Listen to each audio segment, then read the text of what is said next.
People say that immigrants have been being treated unfairly and thrown out of the country in recent years, but it is not the first time in history that immigrants are being treated unfairly. For example, there's the Sacco and Vanzetti case.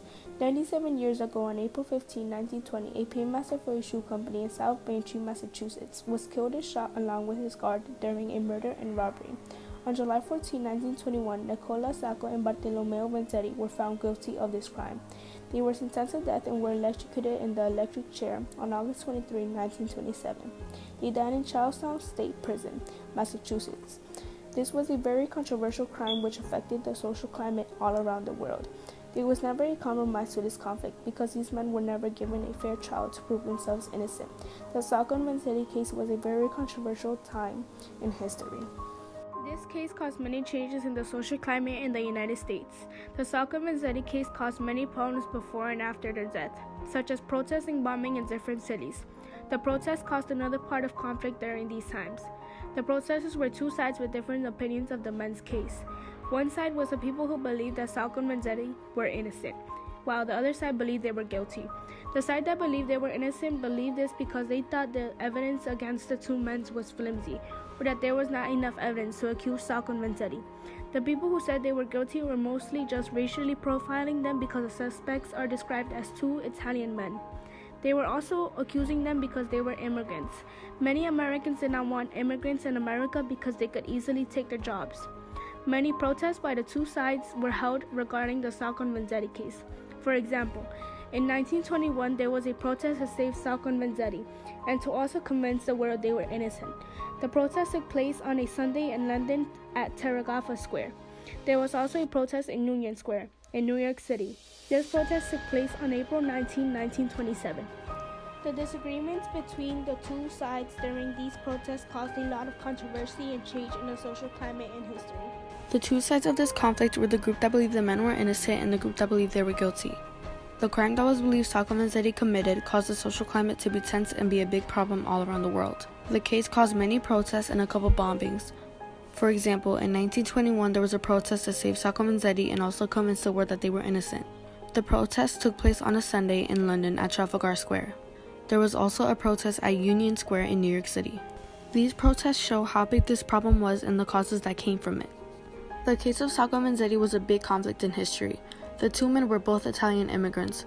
The suspects were described as two Italian men that had robbed with over $15,000. Sacco and Vanzetti were charged and arrested for the crime. On July 14, 1921, they were convicted and sentenced to die. The men never got a fair trial. This was a big part of the conflict because there was also no evidence of the stolen money, but they were still guilty to the court because there were two Italian immigrants that were being racially profiled. Many of the protesters were also Italian immigrants or even immigrants from other places. These immigrants thought that Sacco and Vanzetti were sentenced to death because they were undocumented immigrants and were being discriminated from America.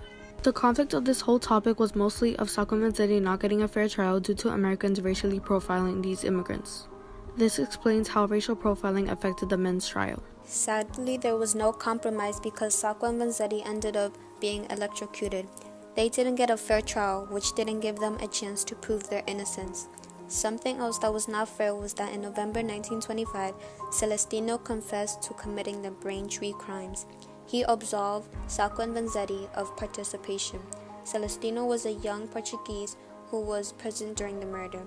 Celestino was also sentenced to death, but this did not change what would happen to Sacco and Vanzetti.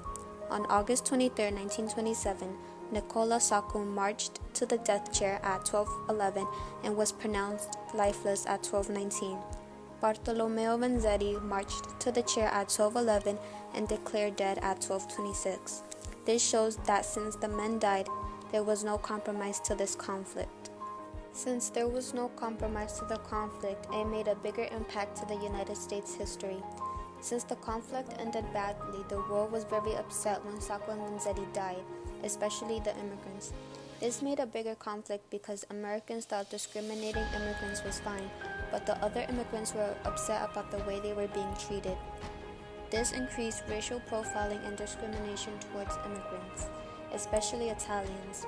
Today, discrimination still exists, but back when Sacco and Vanzetti were convicted of the murder, Americans did not treat immigrants fairly.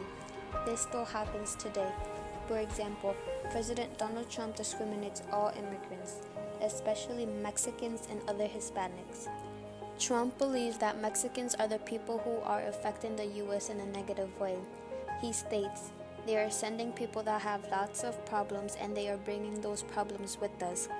They are bringing drugs, they are bringing crime, they are rapists, and some I assume are good people." Trump said this about Mexican immigrants and what he believes their impact is on the U.S. This is just one example of how racial profiling and discrimination against immigrants still affects the U.S. They're sending people that have lots of problems, and they're bringing those problems with us. They're bringing drugs, they're bringing crime, they're rapists, and some, I assume, are good people. Now, you've tried to clarify this statement in recent days, Donald, but I guess the question comes down to this. Do you regret saying that specifically about rapists, or do you stand by it?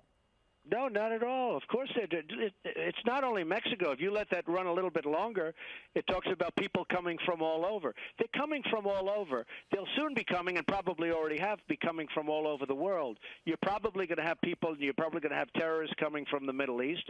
Somebody said, oh, we don't have terrorists. They don't even know, because they don't know who's coming. So we have this open border. It's a sieve. It's like water pouring through. People are coming in by the hundreds of thousands. We have no idea who's coming in. And it's not just Mexicans, and I have a great relationship with Mexico and with Mexicans. I have an absolutely great relationship. But we're not just talking about Mexico. Now, Mexico is very smart. You know, Mexico makes it impossible. It's one of the hardest nations in the world to become a citizen of, okay?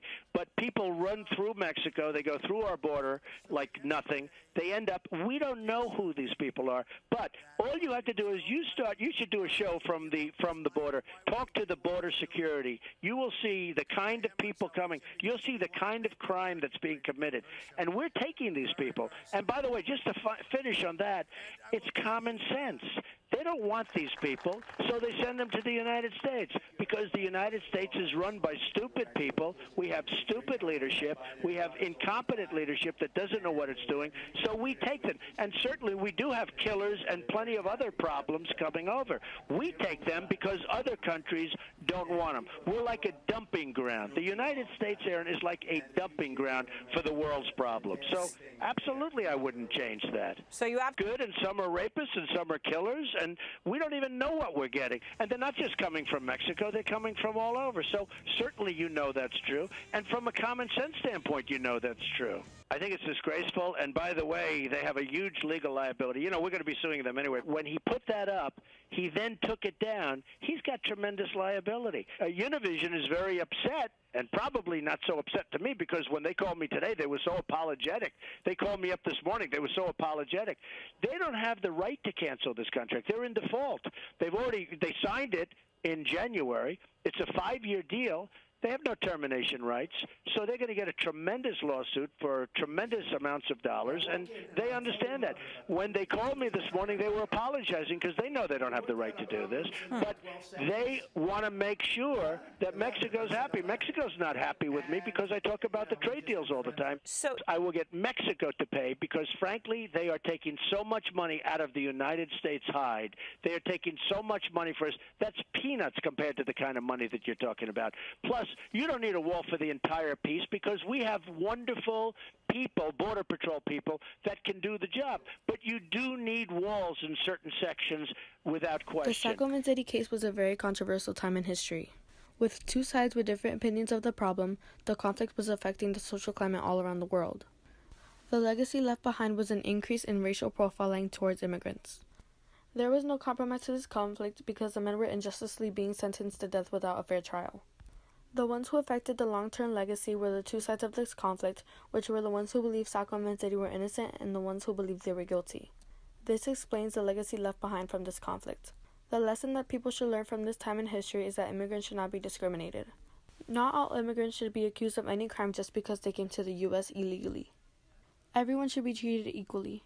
This explains what the lesson learned is from the Sacco and Vanzetti case.